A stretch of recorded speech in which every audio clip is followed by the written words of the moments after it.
மக்களவை 5ஆம் கட்ட தேர்தல் பிரச்சாரம் 6 மணியுடன் முடிவடைவதால் வாக்கு சேகரிப்பு உச்சகட்டம். ஒடிசா உள்ளிட்ட 8 மாநிலங்களில் 96 தொகுதிகளில் நாளை மறுநாள் வாக்குப்பதிவு.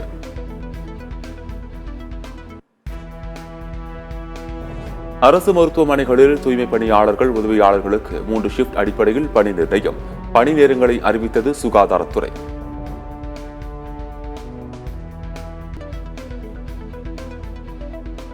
தமிழகத்தில் 15 நாட்களில் மட்டும் 136 பேருக்கு டெங்கு பாதிப்பு உறுதியானது. தேனி, நாமக்கல் உள்ளிட்ட 5 மாவட்டங்களில் டெங்கு காய்ச்சல் அதிகரிப்பு.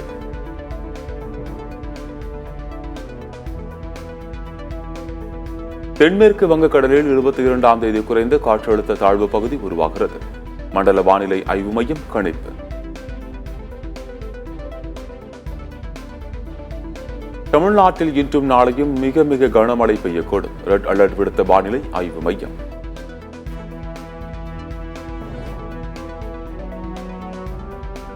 கரூர், மாயனூர் பகுதிகள் காவிரி குண்டாறு வெள்ளாறு இணைப்பு கால்வாய் திட்டப்பணி.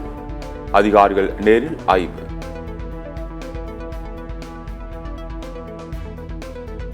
திருவாரூரில் பலத்த காற்றுடன் பெய்த கனமழையில் பருத்தி மற்றும் எள் சாகுபடி பாதிப்பு. மகசூல் பாதிக்கும் என விவசாயிகள் கவலை.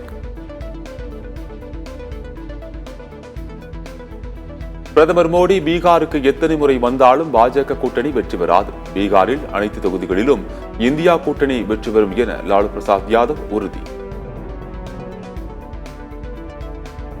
ஆம் ஆத்மி எம்பி சுவாதி மாலிவாலை தாக்கியதாக கைது செய்யப்பட்ட விபவ்குமார் ஜாமீன் கோரி மனு. டெல்லி முதலமைச்சர் கெஜ்ரிவாலின் உதவியாளர் விபவ்குமாரிடம் போலீசார் விசாரணை.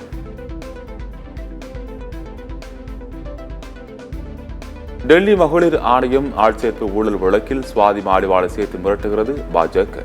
ஆம் ஆத்மி அமைச்சர் அதிஷி குற்றச்சாட்டு.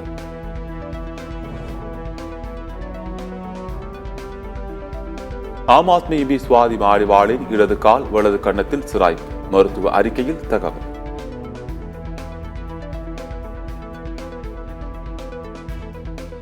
தமிழ்நாட்டில் 100 நாள் வேலை திட்ட ஊதியம் 319 ரூபாயாக உயர்த்தி அரசாணை வெளியீடு. ஏப்ரல் 1ஆம் தேதி முதல் உயர்த்தப்பட்ட ஊதியம் வழங்கப்படும் என தமிழ்நாடு அரசு அறிவிப்பு. பேருந்து நிலையங்களில் டிஜிட்டல் அறிவிப்பு பலகை வைப்பதற்கான சோதனை ஓட்டம்.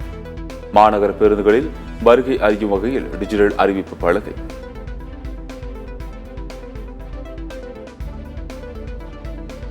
சென்னை குடிநீர் வழங்கல் மற்றும் கழிவுநீர் அகற்று வாரியத்திற்கு விதிக்கப்பட்ட 96.10 கோடி ஜிஎஸ்டி ரத்து. மத்திய ஜிஎஸ்டி கூடுதல் ஆணையரின் உத்தரவை ரத்து செய்து சென்னை உயர்நீதிமன்றம் உத்தரவு. கொடைக்கானலில் நடைபெற்று வரும் மலர் கண்காட்சி காலை 7 மணி முதல் மாலை 7 மணி வரை நடைபெறும். மாவட்ட நிர்வாகம் அறிவிப்பு.